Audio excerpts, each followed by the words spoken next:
दिहलू हमरा दिल के बात, अब डांस करब हम तोहरे साथ।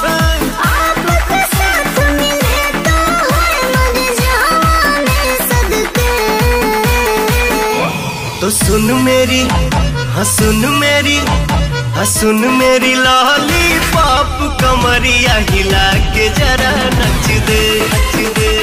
सुन मेरी लाली पाप, कमरिया हिला के जरा नच दे।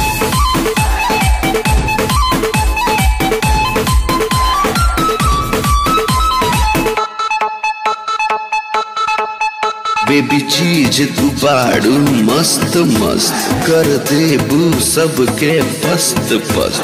तोहरा बनैले रच रच के, बस ट्रेनिंग तनिका ठीक लहो।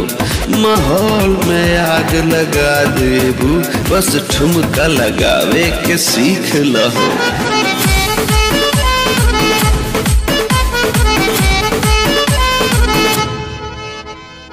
बहुत आस लगा के आपके पास हुआ ये जी, मैं लड़की दीवानी आपके फैन पागल क्रेजी। अब जब आ गईलू तू भेटा गईलू, जवन चाहो तारू बाबी बुझा पा गईलू।